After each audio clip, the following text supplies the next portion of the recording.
This is Hometown Mornings News and Views. Comments and opinions expressed are of the host, guests, and callers and do not necessarily reflect those of Sunrise Broadcasting. Your participation is welcome. The Hometown Morning Hotline is now open at 715-298-9888. And when calling, please turn your radio down. And now, this morning's edition of News and Views. And joining us this morning during our first segment of News and Views is 15th Assembly District Representative, Republican Joe Sanfelippo. Good morning, Mr. Representative, and welcome back. News and Views. Good morning. You have put forth a bill, sir, to deal with the issue of those Wisconsin drivers, approximately 12% of them, as you have found through your research, who are not complying with the 6-year-old law requiring proper liability insurance coverage if they're choosing to operate a motor vehicle. You start out in the press release saying some people tend to forget that driving is a privilege and not a right. Just by choosing those two words, Mr. Representative, you know from some perspectives, them's fighting words, sir. Right. You know, I mean, it's part of our, ingrained in our American heritage, our freedom, right? And freedom always equates to being able to get into a car and go wherever you want to go. But automobiles, can be very dangerous, and accidents can happen that cause, not just property damage, but also bodily injury to other individuals, either in other cars or in that very car that's doing the driving. So it's important, and it's actually very responsible for the driver who's on the road to make sure they are properly insured in the event that a mishap does happen, that there's enough backing through the insurance to pay for somebody's medical expenses. And when we have 12% of our population that is uninsured, it doesn't sound like a lot on the surface, but 12% of drivers is a large number. And, there's a serious problem in certain parts of the state where people are habitually driving without insurance. Well, that brings up a couple of other related issues, but before we get to those, Mr. Representative, the 15th Assembly District, where is it located? It's the west half of West Dallas and the north half of the city of New Berlin. So I have a little bit of Milwaukee County and a little bit of Waukesha County.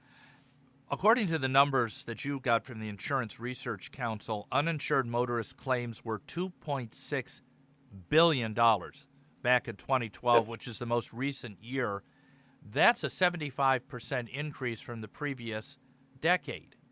Now, right. Those who are insured often pay extra in their coverage for uninsured motorists. Am I correct? Correct.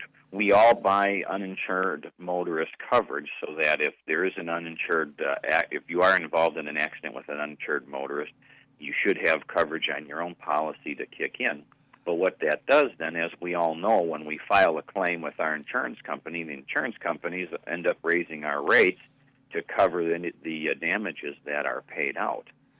So the idea was to mandate that everybody have liability insurance so that, those of us who are innocent victims who are complying with the law and buying insurance aren't going to be put at a disadvantage when we're involved in an accident with another driver who chooses not to follow the law. Now, the National Association of Insurance Commissioners has told us that the best way to make sure that there's compliance with mandatory insurance laws is that you have stiff penalties and that you vigorously enforce them. And that's what's lacking in the Wisconsin law. Our penalties are so small that they're not being vigorously enforced because our law enforcement officers and our judges, kind of look at it like, gee, these fines are so small, I've got other important issues to deal with, so I'm not even going to take care of this. The insurance industry itself tells us that for every 1 percentage point we can lower those number of uninsured drivers, we're going to save residents of our state $7 million a year, and that's by increased insurance costs. So this does have an economic effect on every single person in the state who drives and properly insures their vehicle. Again, our guest during the first segment of News and Views today, 15th Assembly District Republican Representative Joe Sanfelippo. Parts of Waukesha and Milwaukee County are his district. I'm going to tie this together with something else, sir, and I don't know if we have statistics to back it or not. And that is, we also seem to have very lax laws with regard to operating while intoxicated or under the influence of alcohol or other drugs, first offense. And when we do have people who have been convicted of subsequent offenses or even that first offense, even if it's not a felony, their insurance rates skyrocket because of the risk they pose, and they often drop their insurance because of that reason alone. How is a stiffer fine, and I don't say this because I'm attacking, but how is a stiffer fine going to help given what may be the cause of these people not having insurance at the outset? Sure. What the studies have shown is that when you have very small penalty for not having insurance, people will do an economic analysis and they'll say, you know, it's cheaper for me to pay a few tickets than it is for me to actually go out and buy insurance. So they'll do that cost-benefit analysis, and then they just purposefully won't go buy the insurance. So it's not that they can't afford it, it's that they've determined that, you know, it doesn't make sense for them to buy it. So these studies have shown from the NAIC as well as Florida State University that if you have, you know, there's like a sweet spot there. You can't go too high with the fines, but you can't be too low. So our bill, what we do is, you know, we find that sweet spot. We raise the fines a little bit from where they are now, but they're not too draconian where somebody cannot afford them. But the idea now is that an individual will take a look at that, you know, when they're doing that cost-benefit analysis and say, you know, I better go buy insurance because if it's cheaper for me to buy insurance than it is to end up paying 1 or 2 tickets a year if I get caught driving without it. Now, what we do in the bill is we give somebody kind of like a free pass for the first time they're caught. So if an individual is caught driving without insurance, they can go to a judge, show the judge that, hey, you know, I screwed up, but now I have insurance. Here's a copy of my policy. The judge can wipe away the fine altogether. They'll get a free pass. But the way we put teeth in the bill is that we tell the DOT, you suspend somebody's driver's license when they're caught driving without insurance until they actually go get insurance, and then you can reinstate their license. And in order for the DOT to be able to monitor that, we have every individual who's caught driving without license join in what's called the SR22 program. The SR22 program is for high-risk drivers, and the insurance company is actually required to send a certificate of insurance to the DOT so the DOT knows that person's policy, or that person has insurance and the policy is in good standing. Because another problem that we have, many municipal judges that I have spoken with will tell me that somebody will get stopped driving without insurance. They'll actually go buy coverage. They'll come to court. They'll show the judge, here's my insurance policy. I have it. And in the court, the day after the court hearing, they'll go drop their insurance coverage. And so now you have these people gumming up our court process and causing a lot of expense for our counties and our municipalities in court expenses because they're just cycling through and they keep playing this game. So by having this SR22 as part of the bill, if they were to cancel their insurance the day after they go to court, the DOT is notified, and then they send them a letter and suspend their driver's license until they get their insurance back in good standing. So it's kind of a trust but verify mechanism. And again, this is Assembly Bill 92. My guest this morning on News and Views, 15th Assembly District Republican Representative Joe Sanfelippo. Are you getting much support from other individuals on both sides of the aisle in terms of co-sponsoring this bill, sir?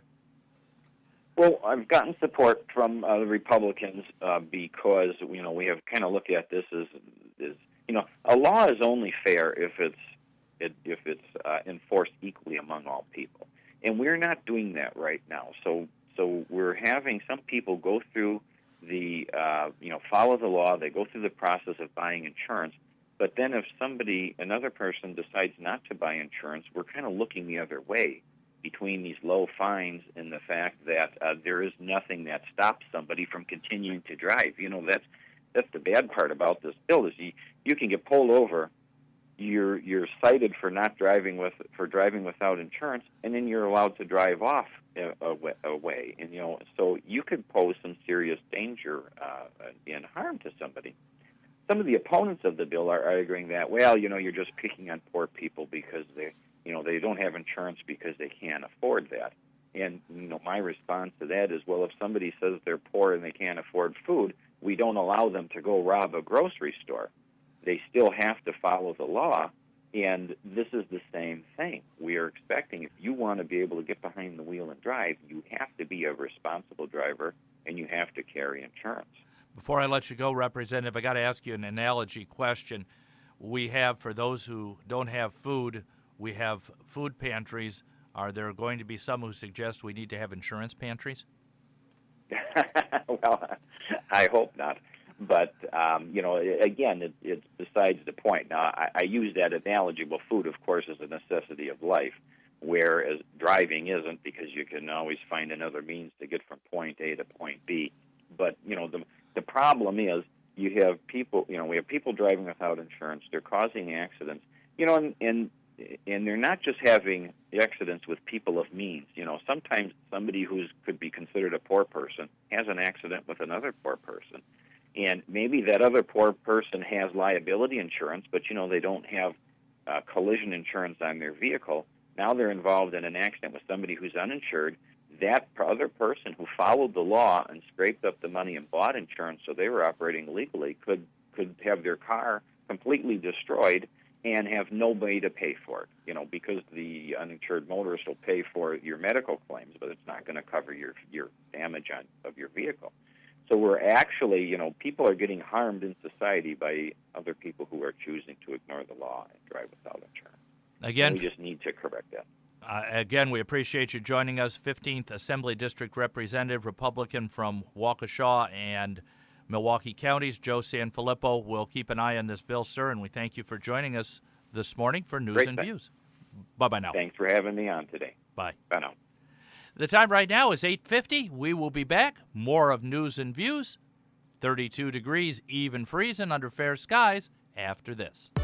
Ministry Healthcare supports our area schools and athletes and the many communities we serve. The Ministry team provides coordinated care and a long-term healing relationship at hospitals and clinics throughout central and northern Wisconsin. Together, we create a personalized care plan for you to manage your overall health and quality of life. Whether it's a regular checkup, access to specialty services, or 24/7 emergency care, Ministry has many options for you to experience our personalized care. Get to know the Ministry team better today at ministryhealth.org. Whether you're nearing retirement, experiencing a major life transition, or simply getting your finances on track, having a plan will help you navigate through your choices. Hermaning Financial Group has more than 25 years of experience. They're independent financial planners with expertise in comprehensive financial planning, employee retirement programs, and investment management. They'll structure a plan specific to your needs. Call 715-842-1916 or visit HermaningFinancialGroup.com. Securities offered through First Allied Securities, Inc., member FINRA, SIPC.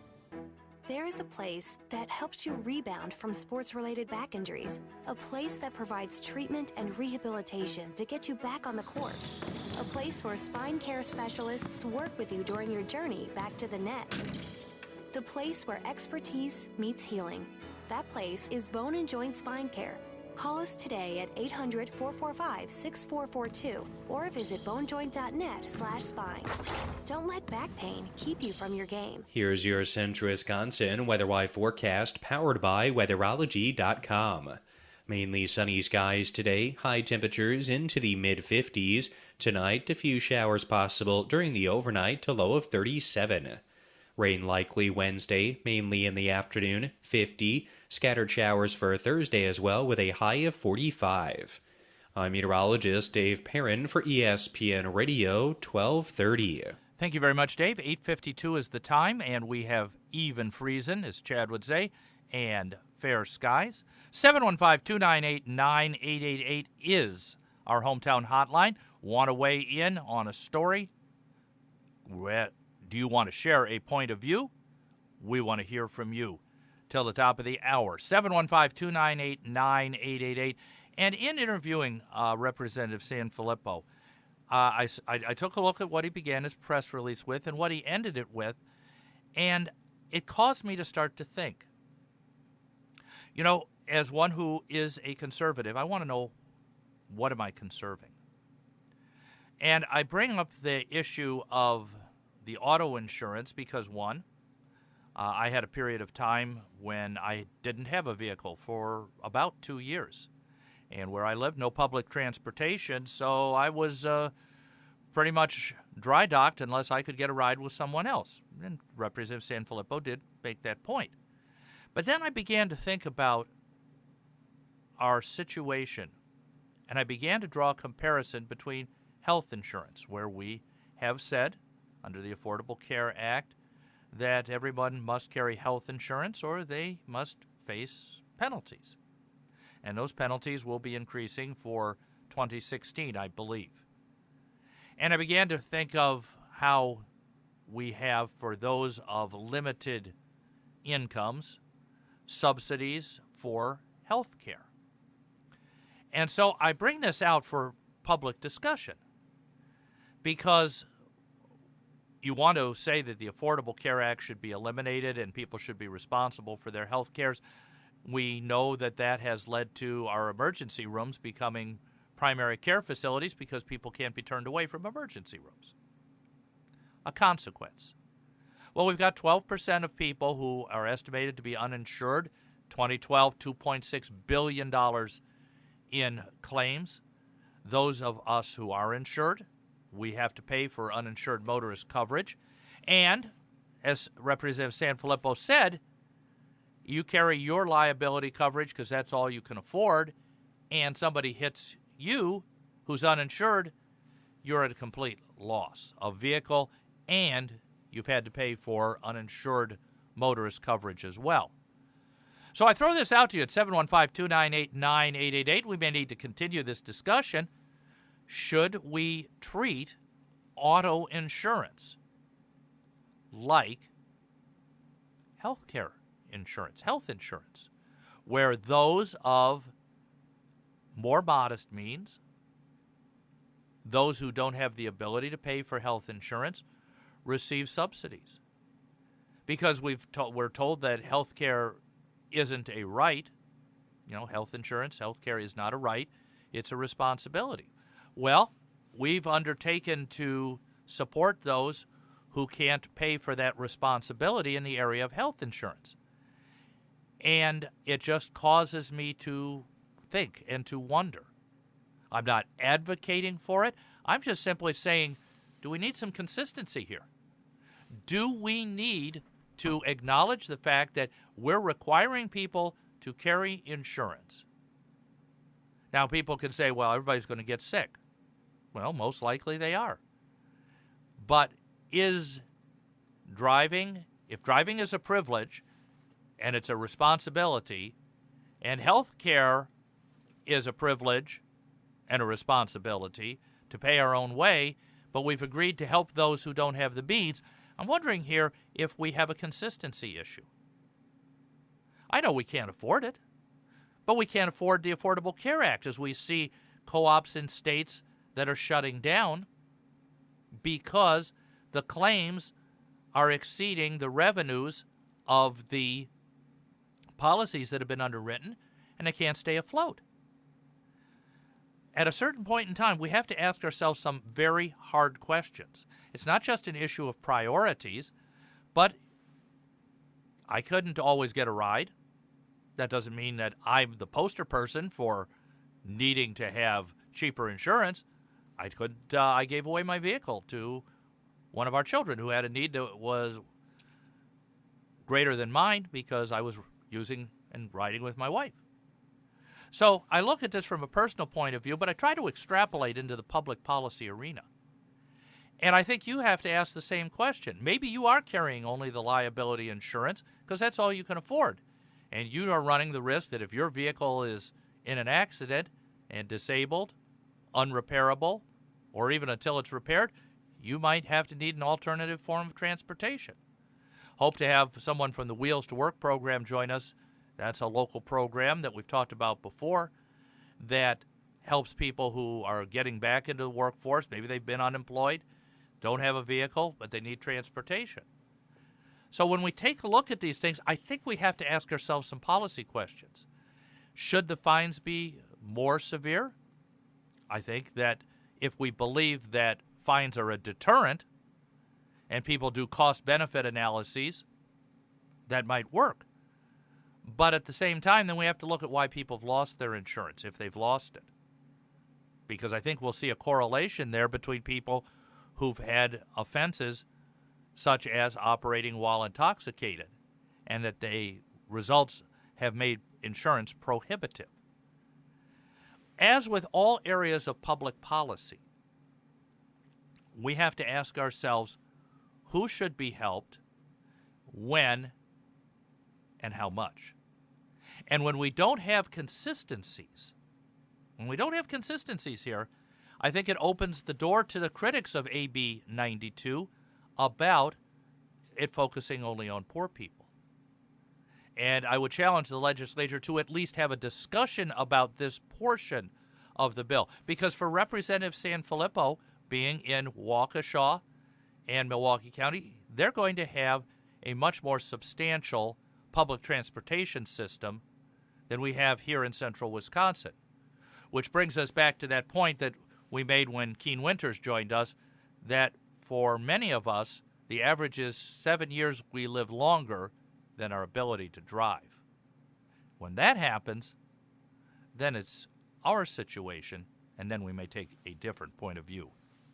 Tomorrow morning, our Veterans Day program begins with Scott Berger, 7:15, Morning Line, Kevin Hermaning, 7:45, talking about his time in the military, 8:15 coffee break, Jeff Morgan, Bernie Knipple, Man of Honor Society, Wausau Area Veterans Committee, Paul Missett, 8:30. See you tomorrow. A service of Sunrise Broadcasting, ESPN 1230, WXCO, Wausau. ESPN Radio Sports Center. Good morning, I'm Bob Picozzi. He has now thrown more touchdown passes.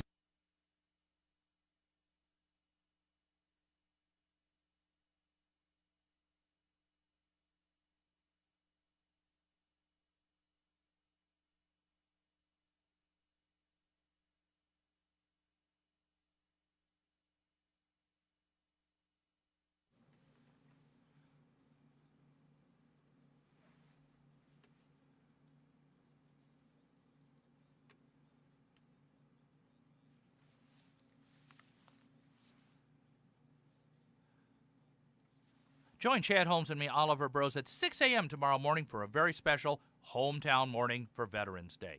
7:15, we'll be visiting with Scott Berger, Marathon County Veterans Coordinator. 7:45, Kevin Hermaning talking to us about his experience as a hostage in Iran. 8:15, coffee break, Jeff Morgan, Bernie Knipple from the Man of Honor Society. Special visit, 8:30, News and Views, Paul Missett, Wausau Area Veterans Committee. So join us tomorrow morning at 6 a.m. for Hometown Morning, right here in 1230 WXCO.